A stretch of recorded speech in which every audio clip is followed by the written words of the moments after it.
This peace was hard won, and it's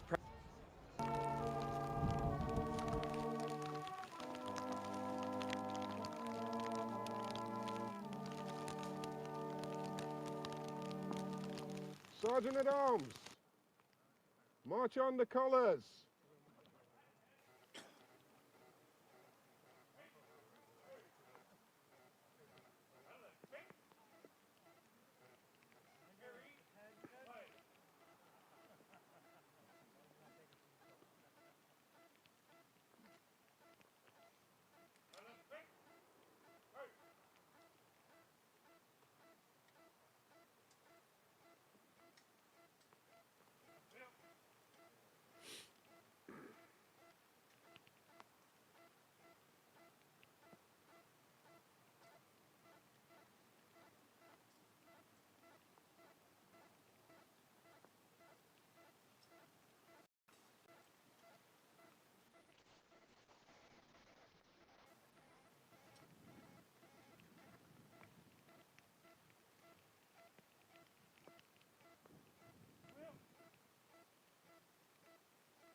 We acknowledge that the lands on which we gather are situated on the unceded traditional territories of the Beothuk and the Mi'kmaq nations.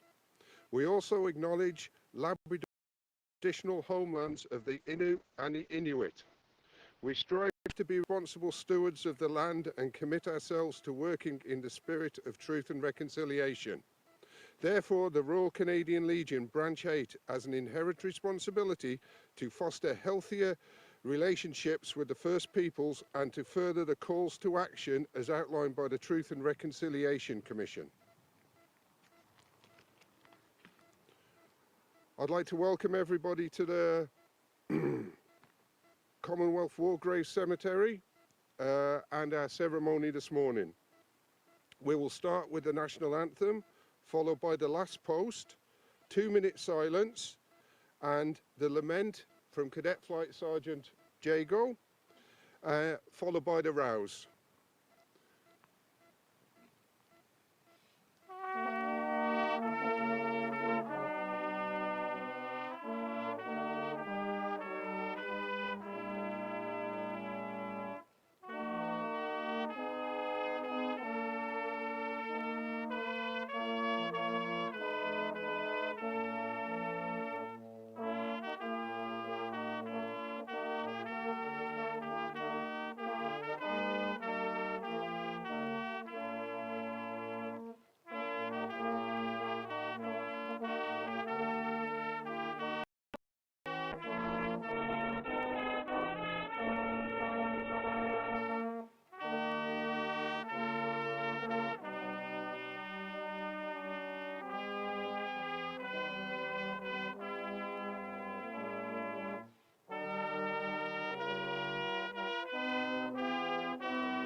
They shall grow not old, as we that are left grow old.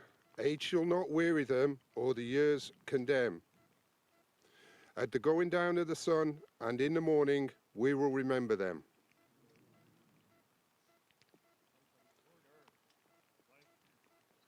I'm now going to hand over to Captain Schroeder, 9-Wing Padre, and Padre for the Royal Canadian Legion Branch 8.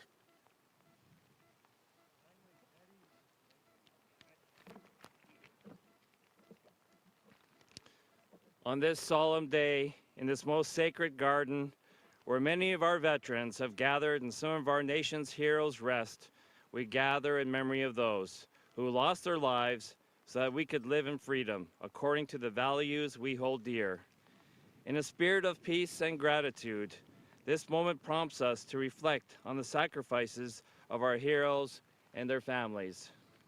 In this moment of silence, we recognize the courage of all who served, leaving behind loved ones to defend something greater than themselves. Their actions remind us of the strength and unity. It is in this unity that we find hope and resilience amid the challenges our world continues to face. Let us open our hearts and to the lessons of the past. From conflict, we learn the power of love, love that binds families, communities, and all humanity. Those we remember today were driven by this force towards their fellow human beings and the ideals of peace and justice. In remembrance, we are filled with gratitude for the peace and liberties we enjoy. This peace was hard won, and its preservation, it is a shared responsibility. We must be thankful not only for those who fought, but also for the acts of kindness and cooperation that helped heal the wounds of conflict and division. Let this Remembrance Day inspire us to carry forward the legacy of those who came before us. May we be bearers of peace, custodians of compassion, and champions of justice. In this spirit, let us keep their memory alive, not just today, but in our everyday lives, lest we forget.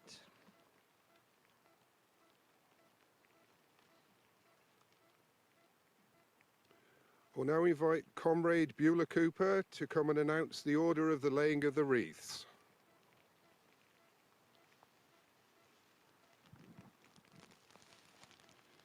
First wreath being laid on behalf of the Sovereign for deceased comrades.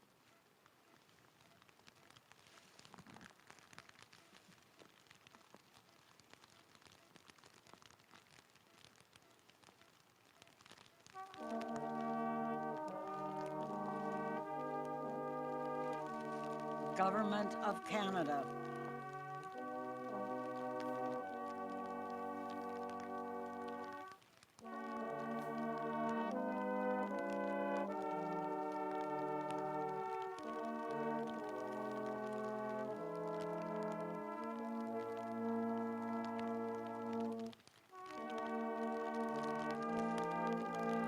Government of Canada.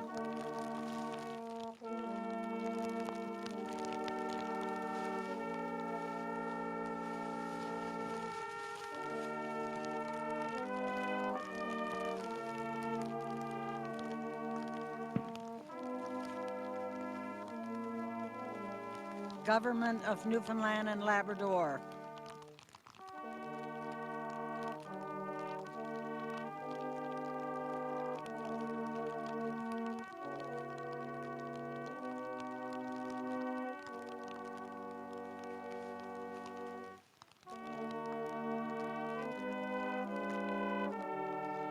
Town of Gander.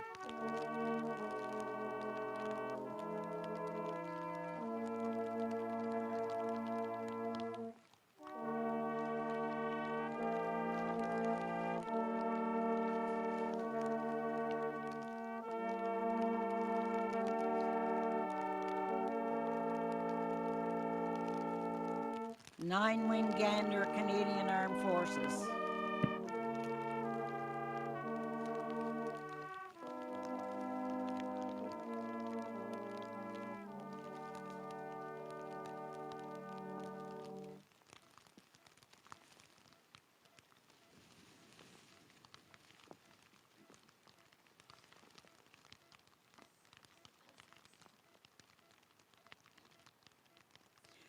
Royal Air Force.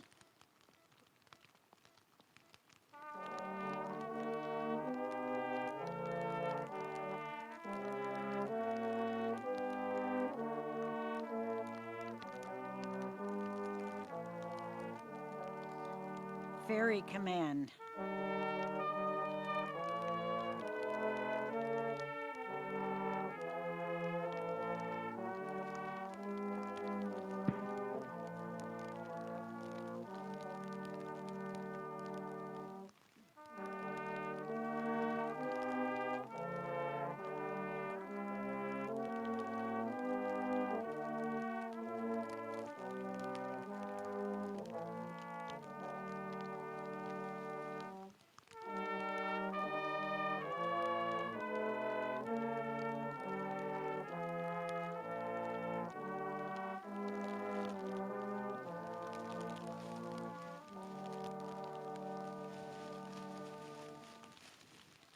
Royal Canadian Legion.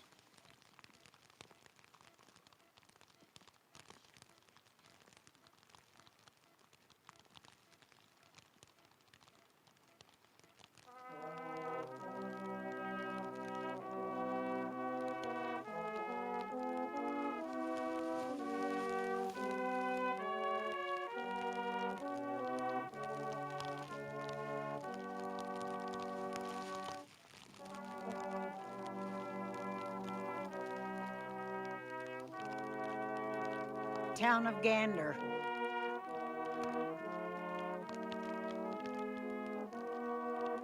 You done it.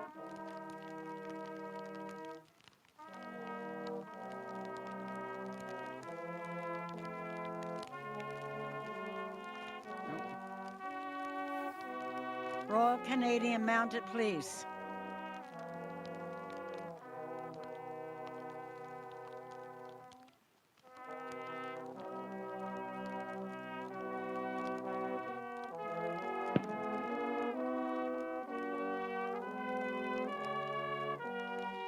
Gander Fire Department.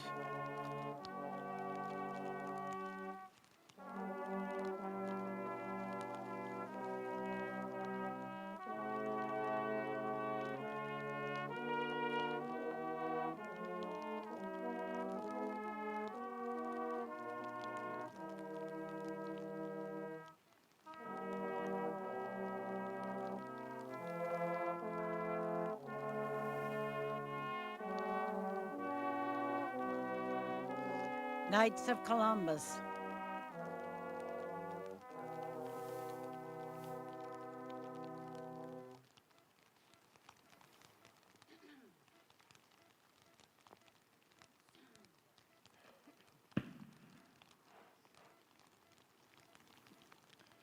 .288 Ardent Royal Canadian Sea Cadets.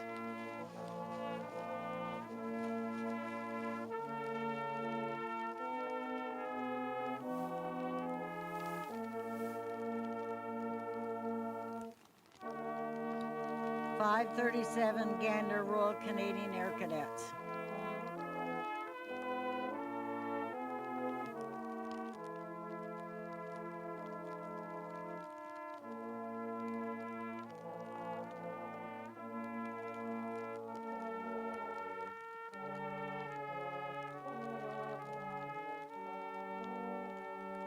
.190 Clyde Navy League Sea Cadets.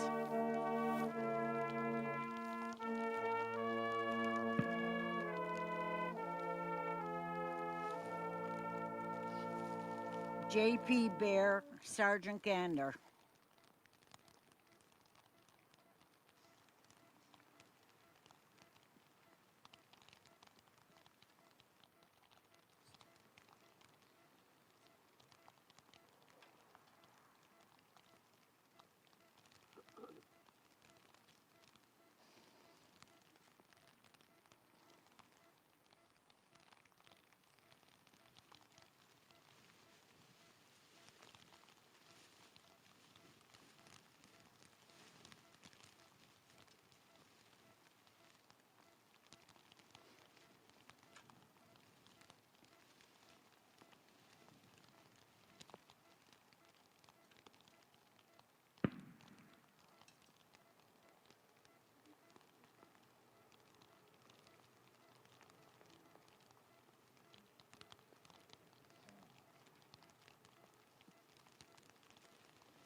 And that concludes our leaf laying.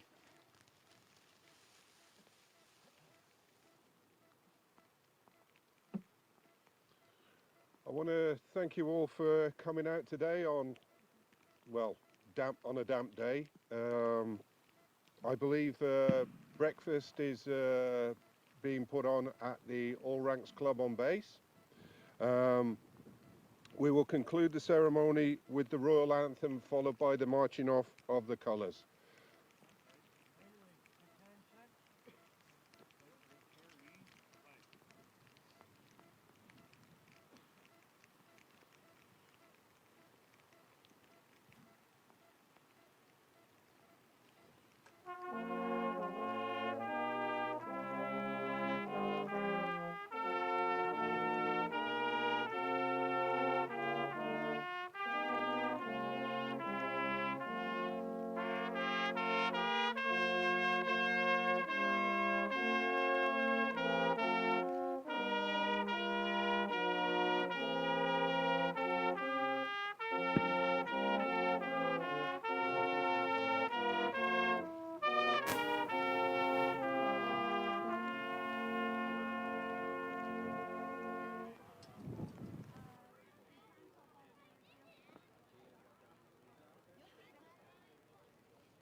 Sergeant at Arms.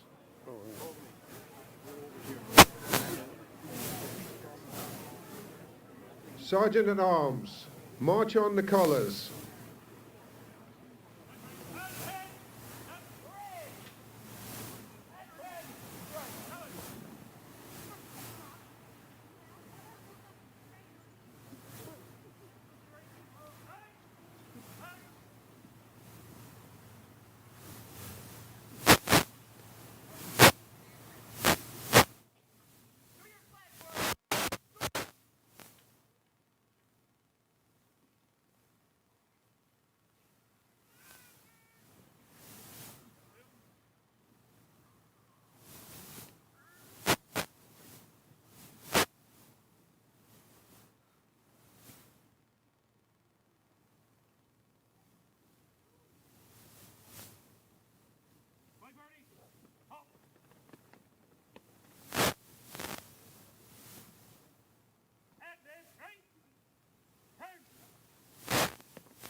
We acknowledge that the lands on which we gathered are situated on the unceded traditional territories of the Beothuk and Mi'kmaq nations.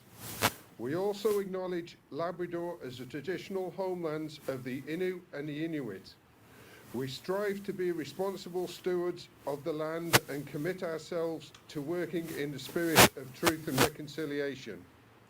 Therefore, the Royal Canadian Legion, Branch 8, has an inherent responsibility to foster healthier relationships with the First Peoples and to further the calls to action as outlined by the Truth and Reconciliation Commission. Ladies and gentlemen, welcome to this Remembrance Day ceremony.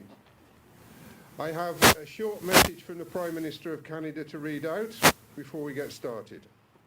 I would like to convey my warmest greetings to all Canadians as we mark Remembrance Day. Each year on November 11th, we gather in solidarity to commemorate the bravery of every Canadian who has served and those who continue to serve our country in times of war, military conflict and peace. On this solemn occasion, we pay tribute to those who have helped to ensure that we live in freedom and peace and who foster those same values in countries across the globe. Let us come together to observe 2-minute silence in honor of those who have made the ultimate sacrifice and to ensure that their stories are passed on to future generations. In doing so, we preserve their legacy and renew our commitment to building a peaceful world for all. Lest we forget. Right Honourable Mark Carney. Before we get started, ladies and gentlemen, we have condensed this service a little. The wreath laying, we'll be announcing the first 20, I think it's 20 wreaths, and everybody else will then be invited to lay their wreaths.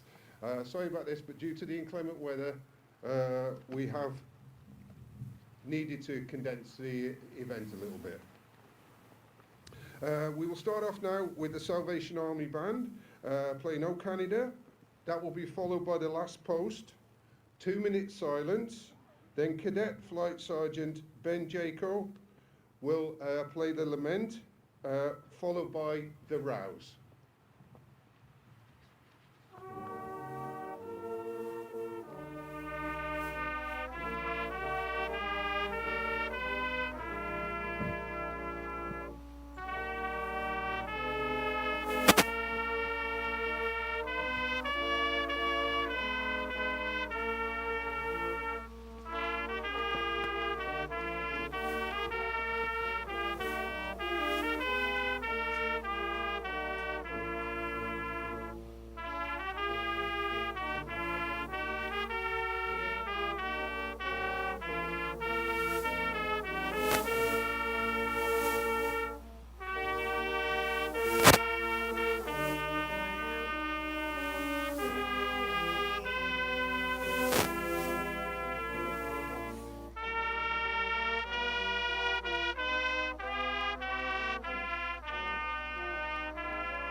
They shall not grow old, as those of us that are left grow old.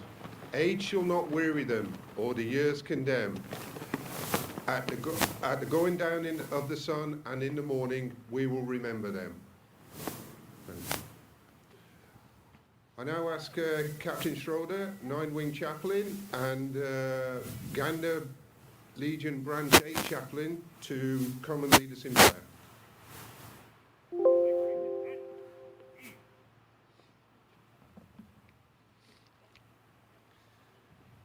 On this day of remembrance, we give thanks for peacekeepers and for those who served on the front lines, and for those who supported on the battlefields or at home, for those who volunteered and those who waited anxiously at home, for those who hoped that things would get better, and for those who could not stand by and wait.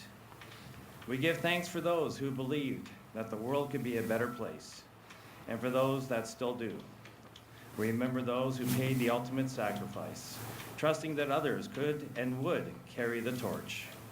We give thanks for those who were once enemies, who have become friends and allies. We remember and give thanks for those who are serving in our armed forces, soldiers, sailors, air personnel, officers, and those who provide support for them. We are grateful for clerks and gunners, navigators and parachute packers, infanteers, and public affairs officers. We're thankful for those who care for those who fight, for mental health professionals, doctors, and chaplains. We remember those who put themselves in harm's way, and for search and rescue technicians, flight engineers, and pilots, for those engaged in mine clearing, and for those in the air or on the high seas, and for all supporting trades. We hope and trust for safety in their tasks, keeping virtuous in their calling. May they be preserved from danger and have a safe return for those to whom they love, lest we forget.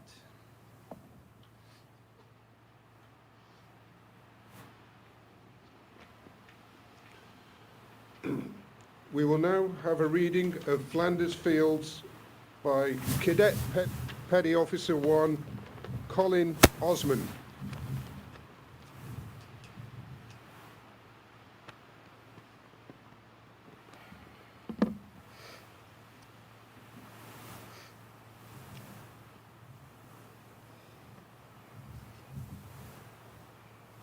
In Flanders Fields, the poppies blow. Between the crosses, row on row, that mark our place, and in the sky, the larks, still bravely singing, fly. Scarce heard amid the guns below.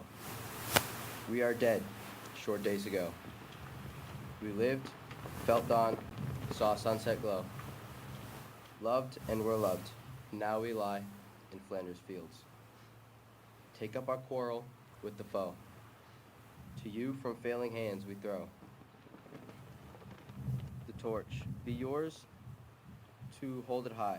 If ye break faith, with us you die. We shall not sleep, though poppies grow in Flanders Fields.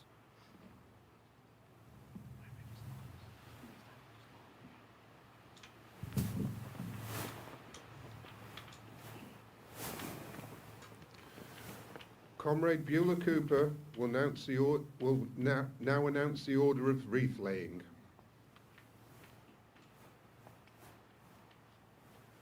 Our first wreath will be laid on behalf of sovereign of deceased comrades.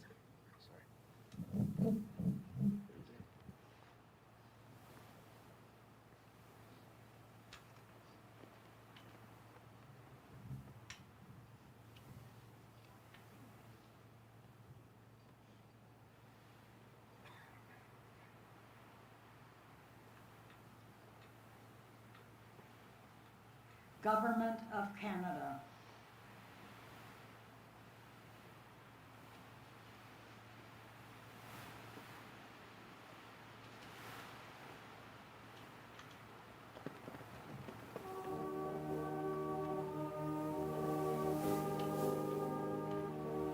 Government of Newfoundland and Labrador.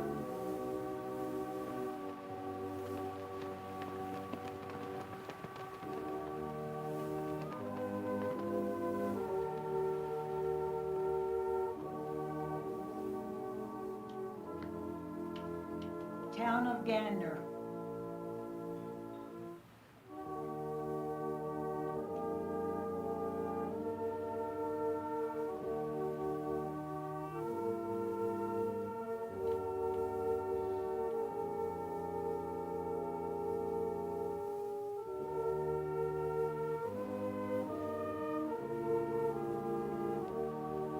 Canadian Armed Forces.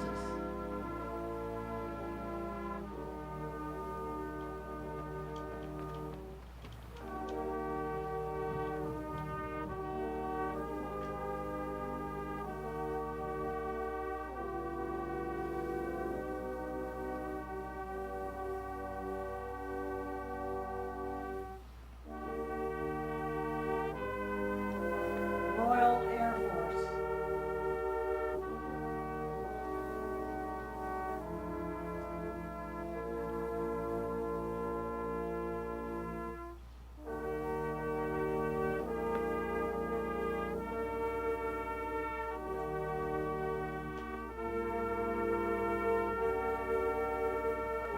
Our ill and injured Canadian Armed Forces members.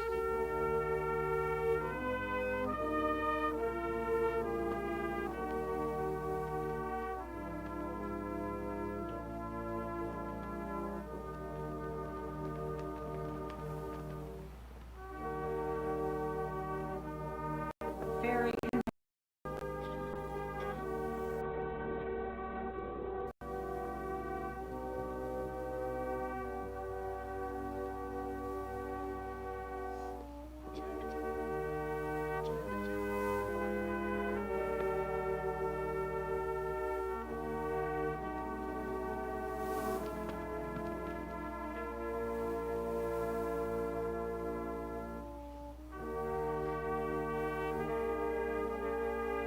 Royal Canadian Legion.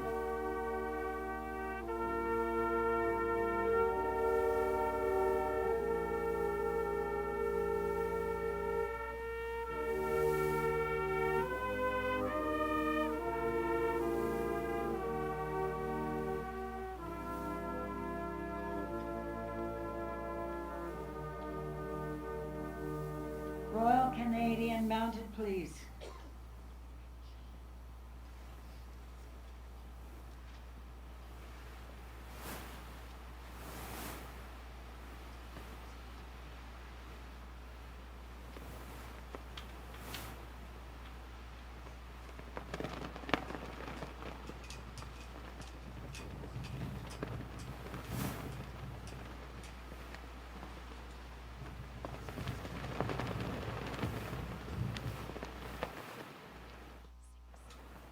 Nine-one CEF.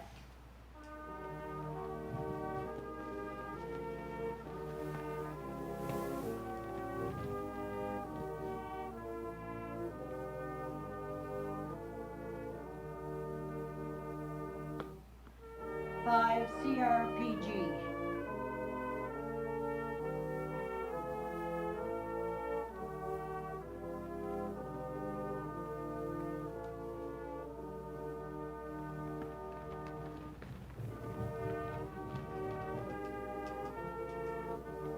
Defense Construction Canada.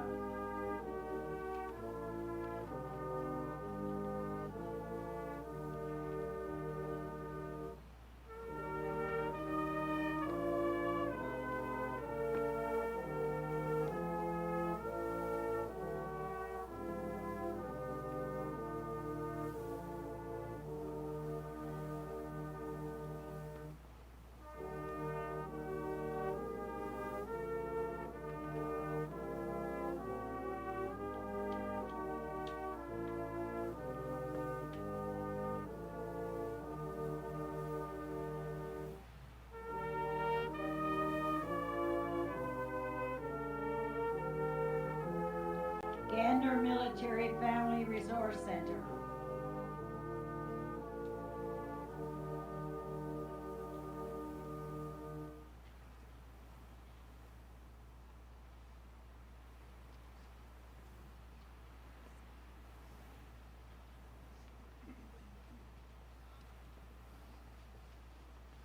High Sheriff's Office.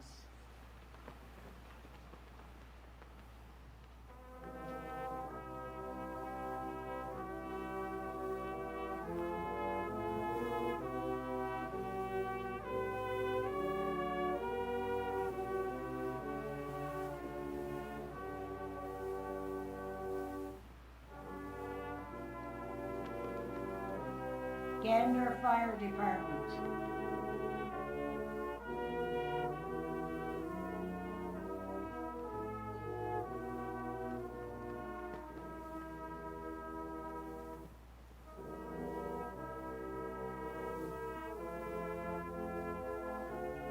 .288 Ardent Sea Cadets.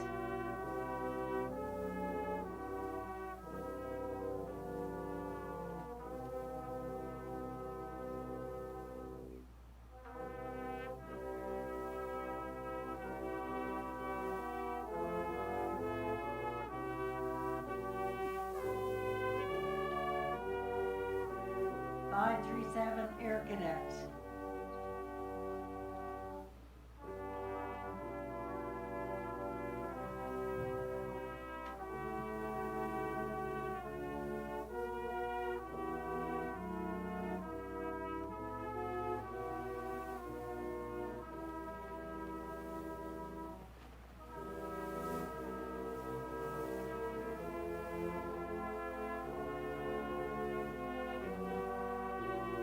.119 Navy League Cadets.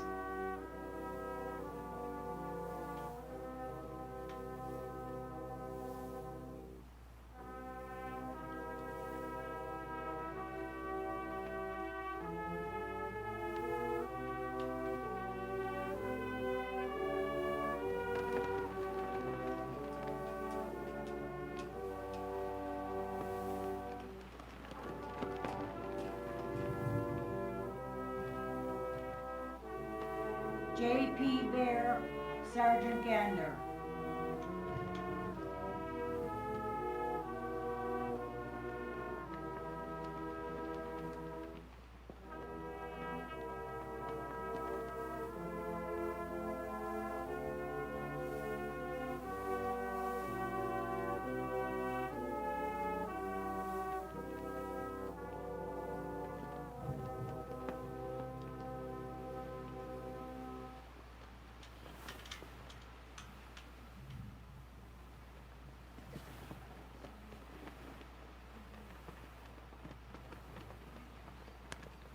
If anyone else has a wreath they would like to lay, they may do so at this time.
We will now continue with the Ode to Newfoundland.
In a moment, we will be closing with the playing of the Royal Anthem and the marching off of the colours.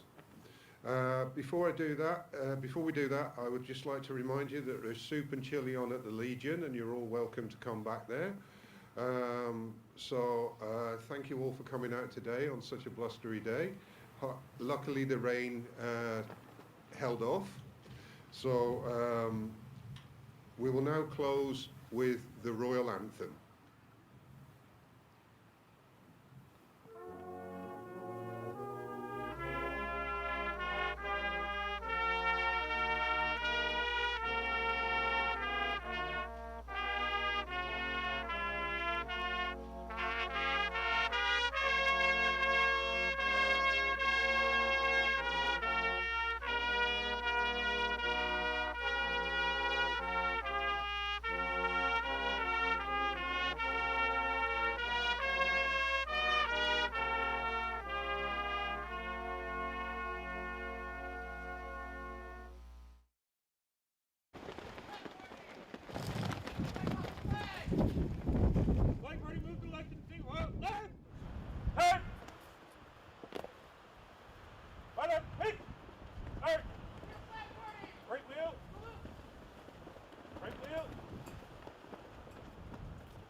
The title of the song is When We Were Only Boys. I recorded this song earlier this year and at my home studio.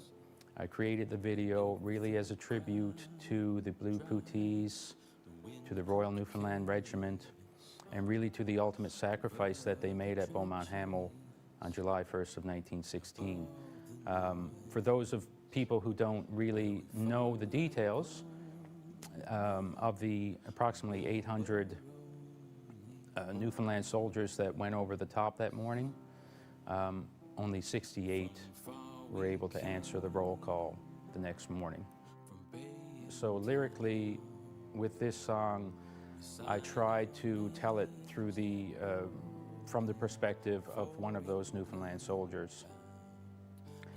And so it kind of chronicles the journey from enlistment in St. John's to traveling across the ocean and training in England, and ultimately to the muddy battlefields of Beaumont Hamel on July 1st, 1916.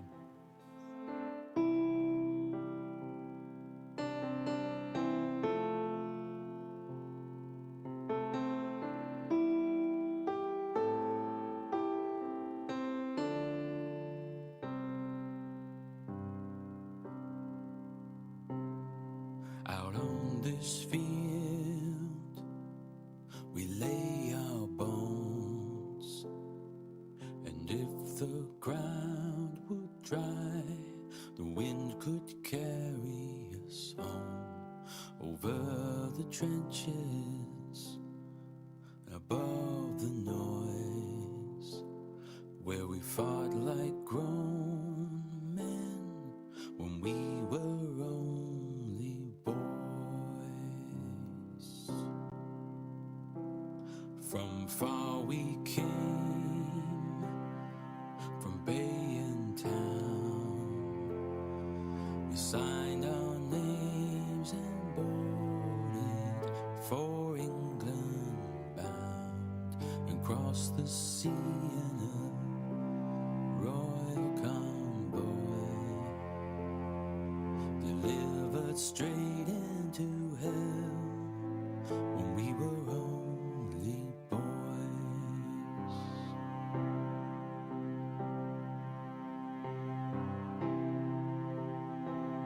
When we arrived at Salisbury Plain, we marched 7 weeks in the sun and rain, but our backs strong they would employ to carry the weight of war when we were only boys.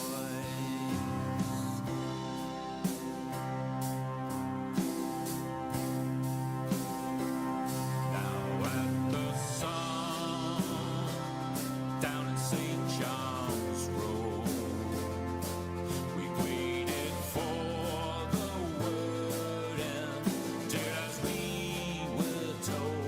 That July morning we were deployed, and we were all cut down when we were only boys.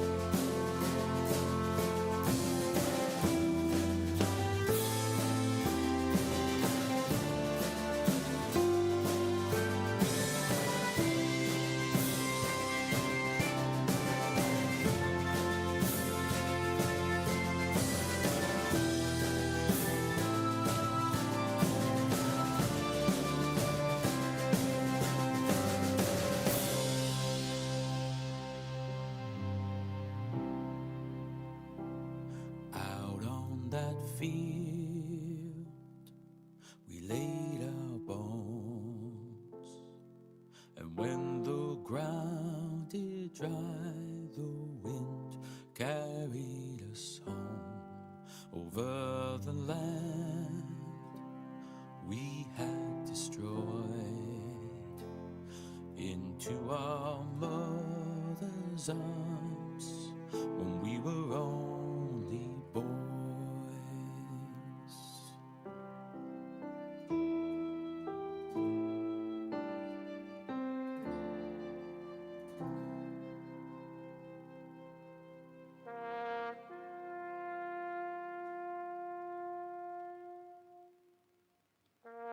Remembrance Day, to me, just basically means a time for us to really appreciate the sacrifices that those before us made. It's really hard to imagine us being in that situation that those young boys were in, and it just gives you a really deep appreciation for what they must have went through, what their families went through, what the province went through with such a loss. So it's really a time of appreciation.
it's crystal clear he ain't your John Wayne. I think you already know.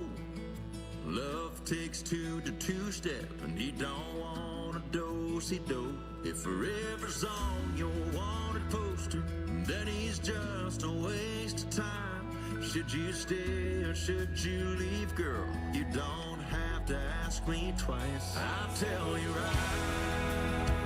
right like the wind. Get so far gone, there ain't no back again. It's what you need to hear, so it's what I'm gonna say. If you want my cowboy advice, I'd tell you right away. It ain't like you need a white horse. You can blaze trails of your own, but there's room here on my saddle if it's dice you wanna roll. I ain't trying to fence you in, ain't no way I'd slow it down. Whether it's the road to me or the one straight out of town, I'll tell you right like the wind. Get so far gone, there ain't no back again. It's what you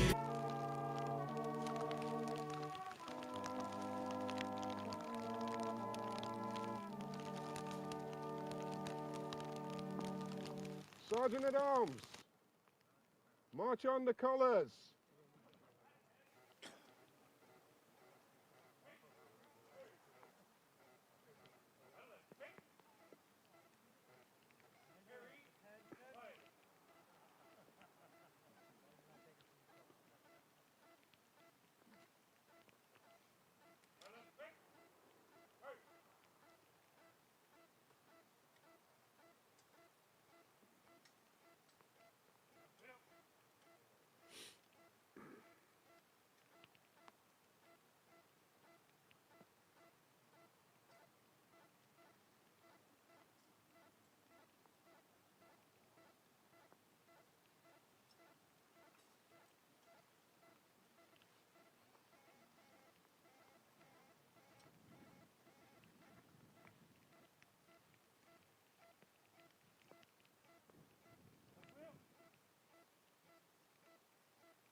We acknowledge that the lands on which we gather are situated on the unceded traditional territories of the Beothuk and the Mi'kmaq nations.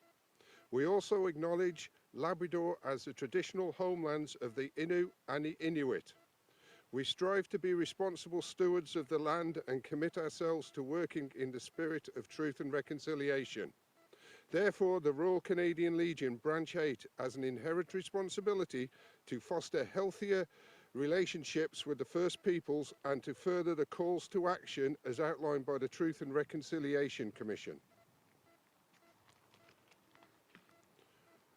I'd like to welcome everybody to the Commonwealth War Graves Cemetery and our ceremony this morning. We will start with the national anthem, followed by the last post, 2-minute silence, and the lament from Cadet Flight Sergeant Jago, followed by the rouse.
They shall grow not old, as we that are left grow old. Age shall not weary them, or the years condemn. At the going down of the sun, and in the morning, we will remember them.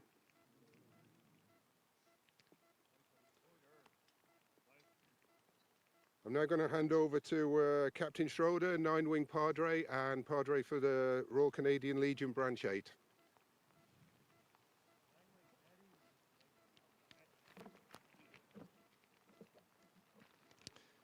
On this solemn day, in this most sacred garden, where many of our veterans have gathered and some of our nation's heroes rest, we gather in memory of those who lost their lives so that we could live in freedom according to the values we hold dear. In a spirit of peace and gratitude, this moment prompts us to reflect on the sacrifices of our heroes and their families. In this moment of silence, we recognize the courage of all who served, leaving behind loved ones to defend something greater than themselves. Their actions remind us of the strength and unity. It is in this unity that we find hope and resilience amid the challenges our world continues to face. Let us open our hearts and to the lessons of the past. From conflict, we learn the power of love, love that binds families, communities, and all humanity. Those we remember today were driven by this force towards their fellow human beings and the ideals of peace and justice. In remembrance, we are filled with gratitude for the peace and liberties we enjoy. This peace was hard won, and its preservation, it is a shared responsibility. We must be thankful not only for those who fought, but also for the acts of kindness and cooperation that helped heal the wounds of conflict and division. Let this Remembrance Day inspire us to carry forward the legacy of those who came before us. May we be bearers of peace, custodians of compassion, and champions of justice. In this spirit, let us keep their memory alive, not just today, but in our everyday lives, lest we forget.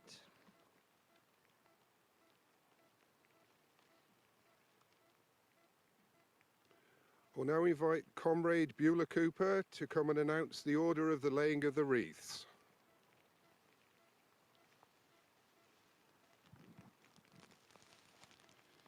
First wreath being laid on behalf of the Sovereign for deceased comrades.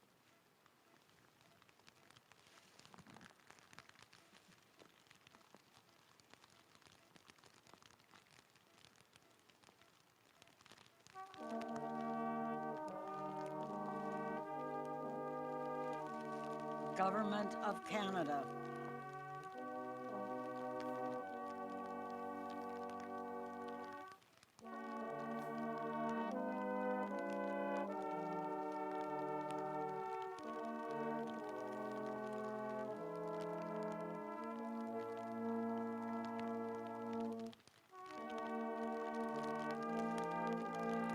Government of Canada.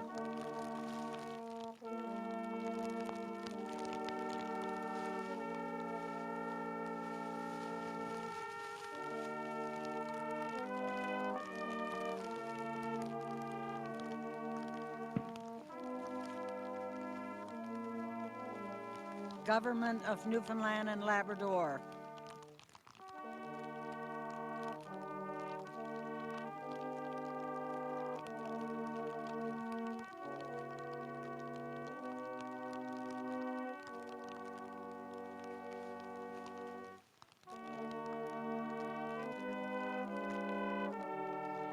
Town of Gander.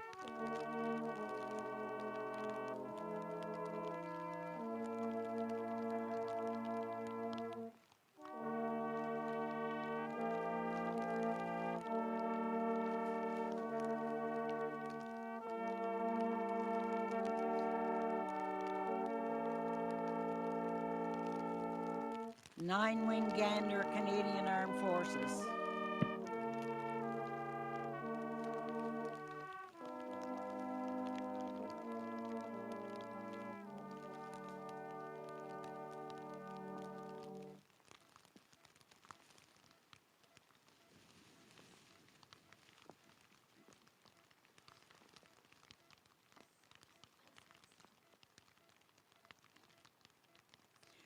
Royal Air Force.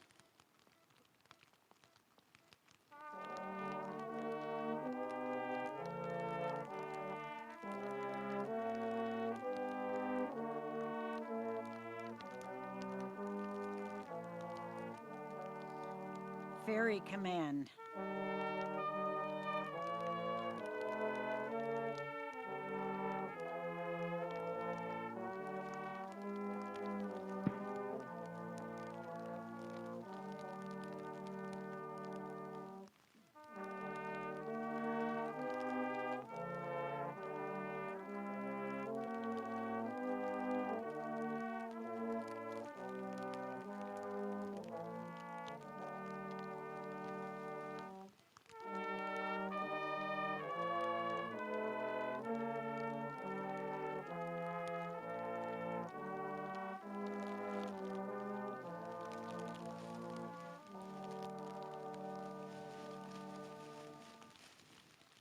Royal Canadian Legion.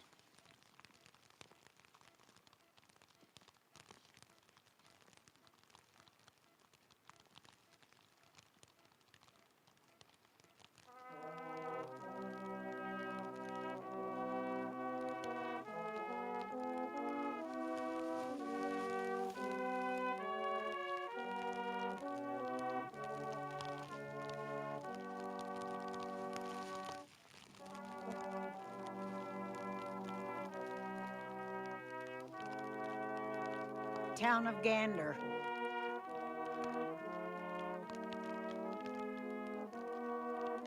You done it.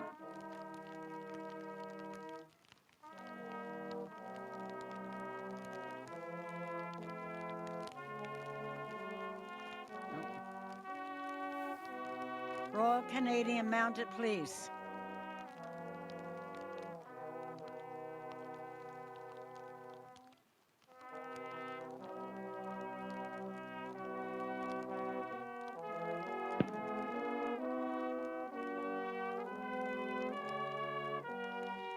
Gander Fire Department.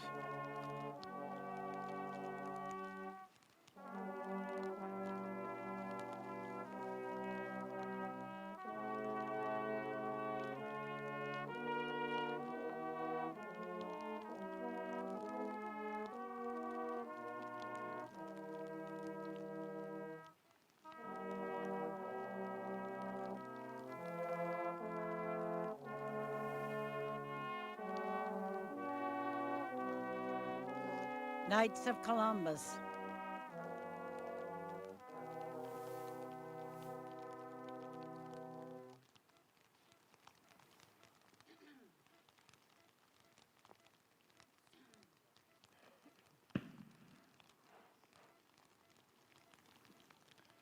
.288 Ardent Royal Canadian Sea Cadets.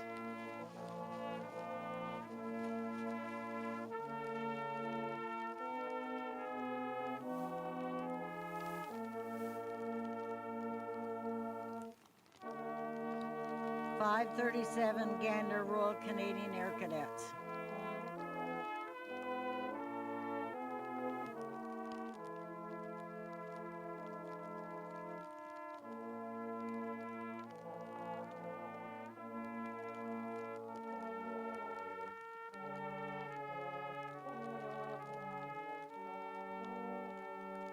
.190 Clyde Navy League Sea Cadets.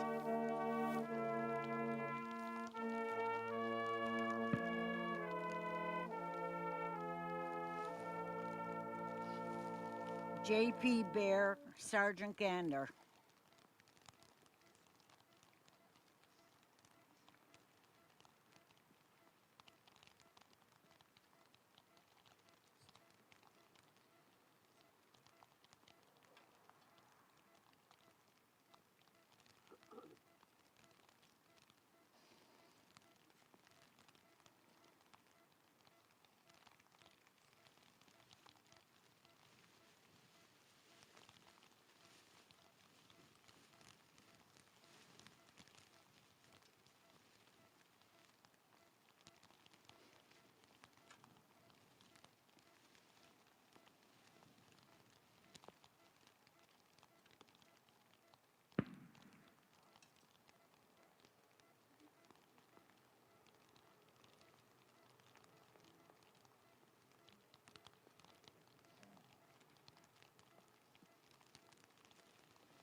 And that concludes our Leith reign.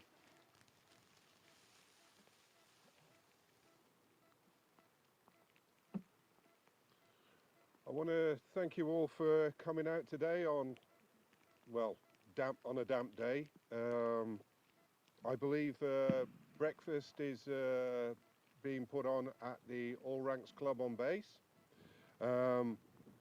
We will conclude the ceremony with the Royal Anthem, followed by the marching off of the colours.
In the early years of the 20th century, thousands of brave Newfoundlanders and Labradorians answered the call to serve in World War I. Many would never return, and those who did came home forever changed. Their sacrifices shaped our history. Yet so many of their stories remain untold, until now. Welcome to Our Unsung Heroes, World War I stories from Newfoundland and Labrador. In this series, we speak with the families of those who fought, grandchildren, great-grandchildren, relatives, and community members who have carried their memories forward. Through their words, we bring to life the courage, heartbreak, and resilience of a generation that gave everything for their home and country. Join us as we uncover the deeply personal stories of Newfoundland and Labrador's unsung heroes.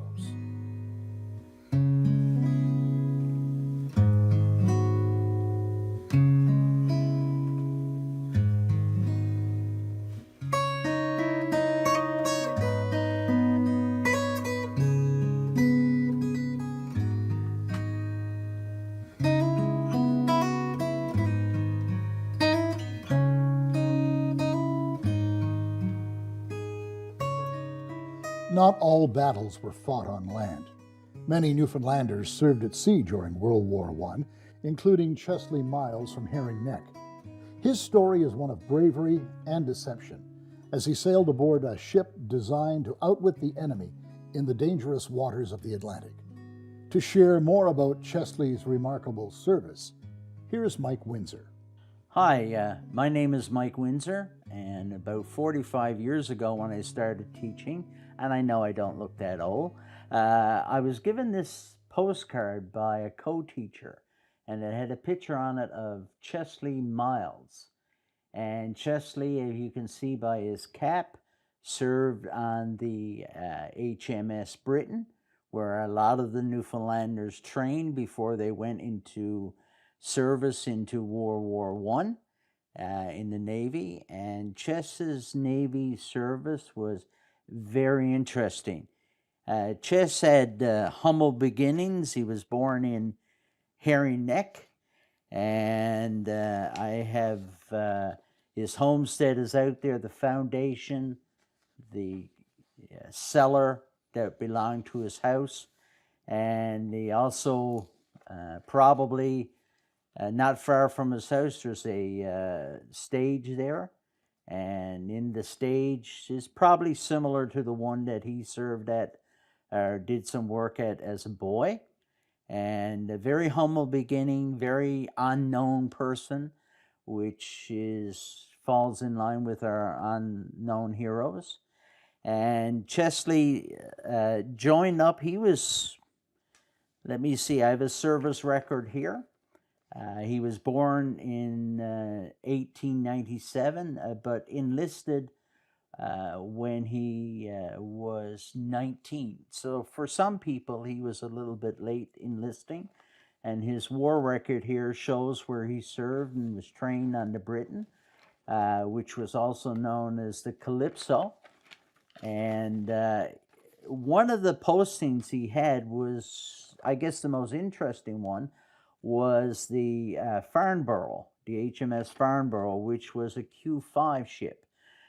Queensland 5, and it was called Queensland because that's where they refitted them and put the guns in. They had 20 millimeter guns and Maxim guns and things like that, and they would build chicken coops because they wanted to make these tramp steamers or small destroyers look like they were harmless.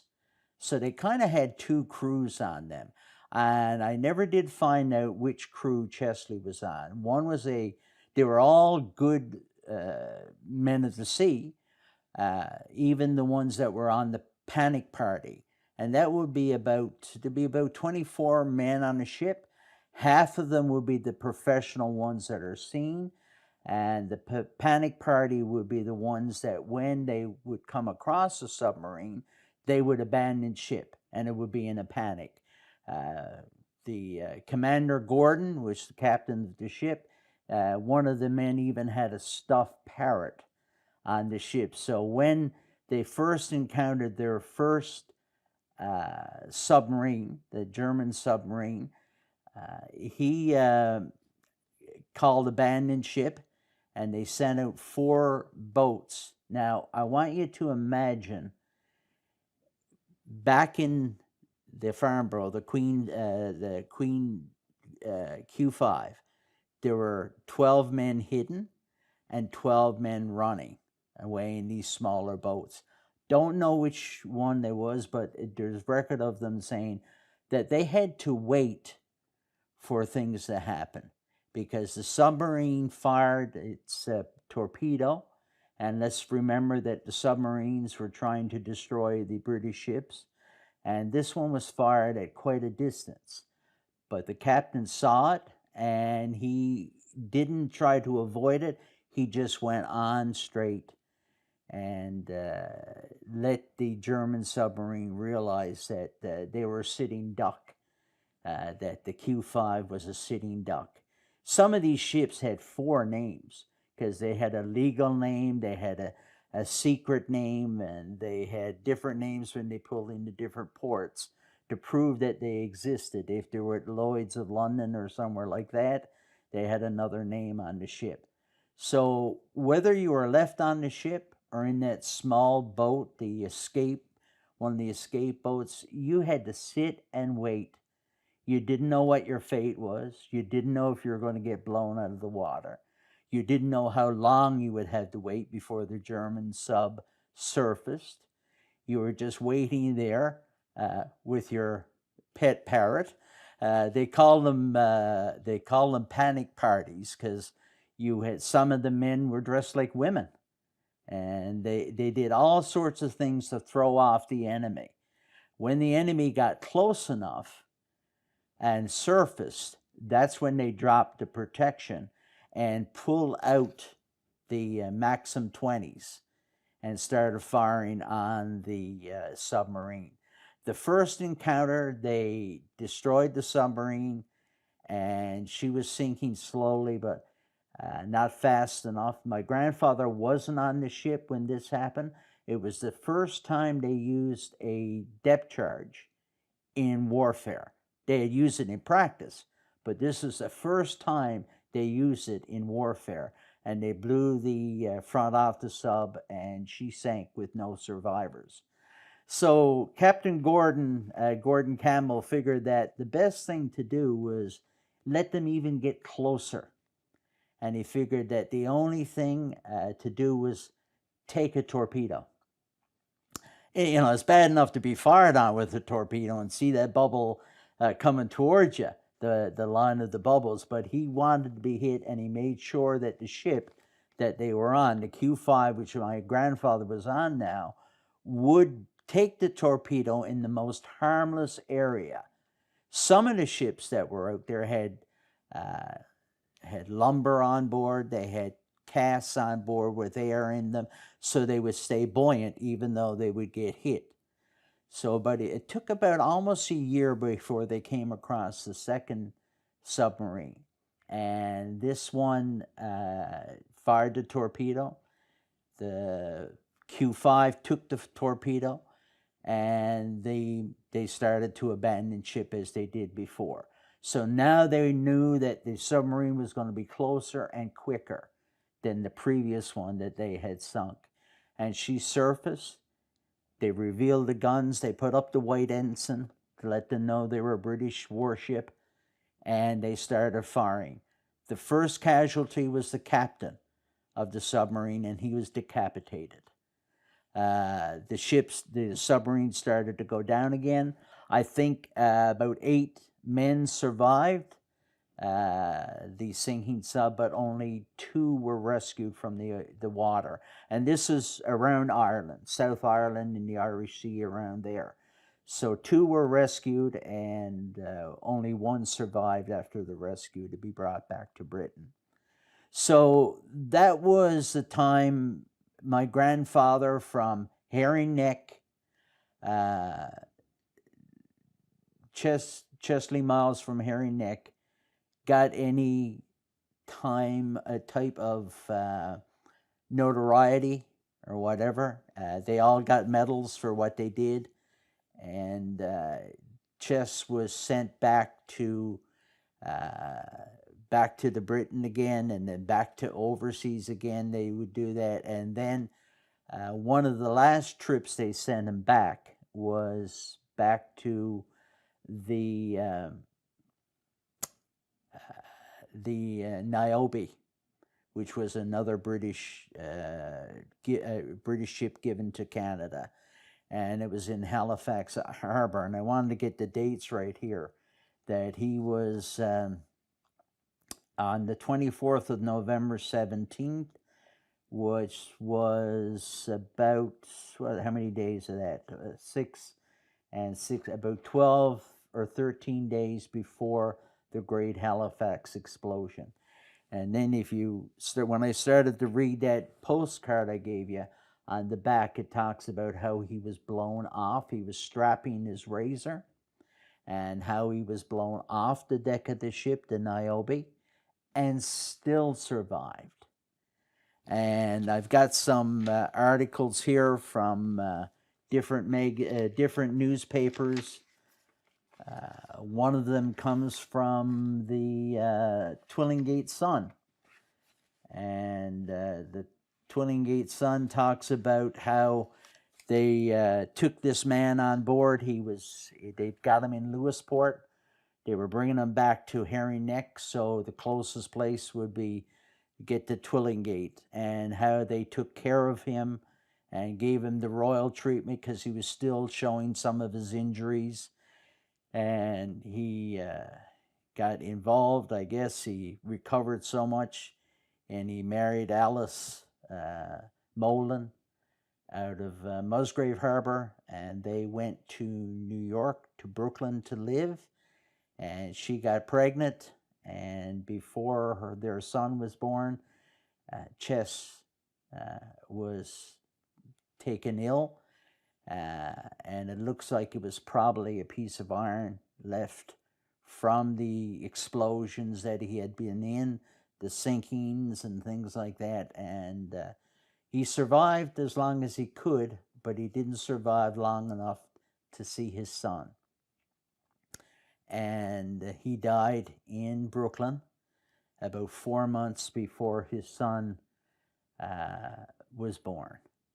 And I get a little emotional when I talk about this now, because Chesley Miles was my biological grandfather.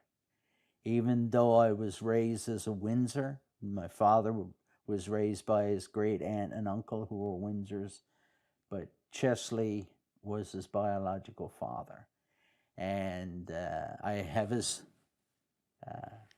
picture up there on the wall behind me, and there's lots more detail I could have gotten into, and it's very difficult for me to talk and keep it 10 or 15 minutes, because I could have kept you up here all day long, all night long listening. But I thank for the opportunity to share the story about Chesley Miles, my grandfather from Herring Neck. Thank you for listening and taking his story to your heart. Bless you.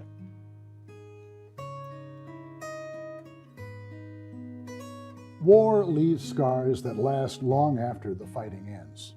William Muse served with the Royal Newfoundland Regiment during World War I. And while he faced the horrors of battle, it was an invisible wound that truly changed his life. His son, Oral Muse, shares the heartbreaking story of how war took not just one life, but an entire family. My name is Oral Muse, and this is a story my father, Henry Muse, told me. William Muse was from Birchie Bay, Notre Dame Bay, Newfoundland, and he served with the 1st Royal Newfoundland Regiment during the First World War. At one point, he was wounded. He was shot in the leg and taken to a hospital in London. Once there, the doctors quickly realized that his wounded leg was the least of his problems. William had contracted tuberculosis. They transferred him to the sanatorium at the hospital in St. John's, where he later died.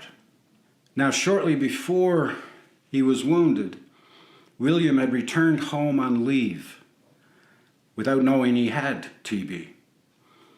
His brother and sister caught it and were dead within 6 months. Eventually, his entire family was wiped out by tuberculosis. So while William may have managed to escape death on the battlefield, in the end, he brought death home with him. Some soldiers are remembered for their bravery, others for their sacrifices. Lance Corporal John Chiwak is remembered for both. Known for his exceptional skills as a marksman and his service as a proud Indigenous soldier. John's story is shared by his great-nephew Danny Pottle, highlighting his journey from Labrador to the battlefields of France and the recognition he earned later in life. My name is Danny Pottle. I'm the great-nephew of Lance Corporal John Chaiwak. My great-uncle was touted to be one of the best snipers in the British Army during World War I. Uncle John was born in 1889, we believe, in the month of January, February, or March. We're not certain of the month. He's the eldest son of my paternal grandparents, John Chaiwak and Sarah Susanna Oliver. He was born just inside of Riglet, about 6 miles in Hamilton Inlet, in a little hamlet called Cul-de-sac. His early years, like many young boys and young men during that period, were spent learning the techniques and skills associated with hunting, trapping, fishing. It was a way of life. Riglet wasn't settled as a community during those days. It was a community, it was a post of the Hudson Bay Company where they collected salmon and traded furs with the local people in and around the Riglet area. Uncle John's early years were spent learning the skills associated with hunting, fishing, trapping. It was a way of life. There was not a lot of employment per se, other than the Hudson Bay Company. It was known that Uncle John, at around 11 years of age, went to work as a part-time employee with the Hudson Bay Company and with the missionaries associated with the International Grenfell Association. He also taught himself to read and write. He had no formal education per se. He also spent some time in his younger years working in the lumber industry in Mud Lake, which is near Goose Bay, for the Dickey Lumber Company. During that time, he met, I guess, and became associated with some members of the Legion of Canadian Frontiersmen. He became a member of that paramilitary organization, despite the fact that one of their criteria was not to accept members from men of the country per se, or indigenous people, natives that we would know them at the time. In 1911, Uncle John traveled to St. John's, which he paid for the trip with money that he had made from trapping during the winter of 1911. It was recorded that he had received $469 for trapping a silver fox. That was a considerable amount of money at the time. During that voyage, on the return home, he had met and befriended a Canadian adventurist by the name of William Lacey Amy. And mostly what we know about Uncle John's years during the time that he served in the Royal Newfoundland Regiment came through writings and correspondence that he had over the years with William Lacey Amy. We also know information about Uncle John from the records held by the Royal Newfoundland Regiment, the archives in St. John's Memorial University, by the writings of historians such as Frank Gogos, Bert Riggs, by way of example. And again, namely, what we know of his years during the time that he served came from his friendship with William A.C. Amy. He provided Mr. Amy with a lot of his journals, a lot of his writings, poetry. He sketched and he painted in watercolors, and he also expressed an interest in becoming what he termed then as a soldier. He enlisted with the Royal Newfoundland Regiment as a member of the 6th Draft on July 25th, 1915.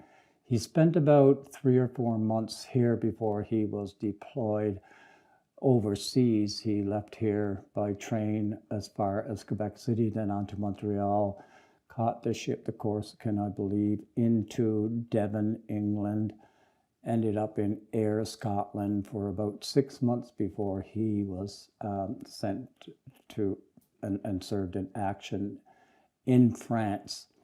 That was in about the fall of 1915. Given his ability and his record as a sniper, he was promoted to Lance Corporal on April 16, 1916. Uncle John died in the Battle of Cambrai on November 21st, 1917. During the second wave of the battle, during a cleanup reconnaissance mission, him and 7 other comrades died as a result of an errant German shell that exploded, killing him and 7 comrades and wounding about 10 others. He was buried very shortly after that on the same day near the village of Masneer, where the Battle of Cambrai was taking place. We know his remains lie underneath 16 meters of rubble under the parking lot of the Hofstetter School in Masneers. We know that we'll never recover his remains, but it gives us some peace of mind, I guess, for lack of a better word, that we know where his final resting place is. I've spent a lot of years advocating and lobbying for recognition of our Indigenous veterans, not only my uncle, given that our Indigenous people were not considered citizens of the country during World War I believe, like the government in Newfoundland and Labrador, believes that we were a country at the time, and our Indigenous veterans weren't recognized, they weren't honored, they weren't given the same benefits as other veterans who had served. They were left to their own devices. They were returned home without any support. And I think it's long overdue that their services and their sacrifices are recognized, honored, and commemorated. The city of Masneer has commemorated Uncle John by placing a plaque on the side of the Hofstetter School. That happened in 2023. The planning for that started in about 2018. It was supposed to initially happen in 2020, but of course COVID set in and that was delayed the project by 3 years. I've since continued my lobbying efforts and advocacy efforts with the province, and I've submitted a proposal to have my Uncle John commemorated on behalf of all Indigenous veterans who served the province of Newfoundland and Labrador during First World War, Second World War, the Korean Wars. Current peacekeepers, I think their sacrifices should be honored just the same as others who are served. I've always considered my Uncle John and other Indigenous veterans unsung heroes of the war, and I think they should be recognized and honored the same as all other veterans have been. War doesn't just impact soldiers. It also leaves an indelible mark on their families. For many Newfoundland and Labrador families during World War I, the fear of loss was constant. Martha Smith of Gooseberry Cove experienced this pain firsthand as she saw 4 of her sons and a grandson serve. Her story, shared through the research of Lester Green, is a testament to strength and sacrifice. Known by many as the Great War, World War I took a tragic toll on many families throughout Newfoundland and Labrador. Some families paid a heavy toll, with more than one son enlisting with the Newfoundland Royal Naval Reserve. The constant worry by parents on the home front led to many stress-filled, restless nights. There were hours of prayers as the parents knelt by their bedside, praying for the safe return of their sons in many Newfoundland outports. Combine this with the loss of a husband and 4 sons who sailed out of St. John's Harbor in 1914, and you have one resilient mother. Martha Smith was such a mother from Gooseberry Cove. Today's story is entitled A Mother's Wartime Sacrifice by Lester Green. Many young men enlisted with the Royal Naval Reserve after the British government gifted to the colony of Newfoundland the Calypso in 1902. Converted at Placentia, then anchored in St. John's, where it served as a training vessel for the Royal Naval Reserve. Many young recruits saw the reserve as a potential source of income for their families who had little or no income. Traditionally, these men would walk, sail, or take a train to St. John's to secure a berth on a sealing vessel. If they failed to secure a berth, they returned home. The Royal Naval Reserve offered an opportunity to replace the lost income, enticing men to enlist.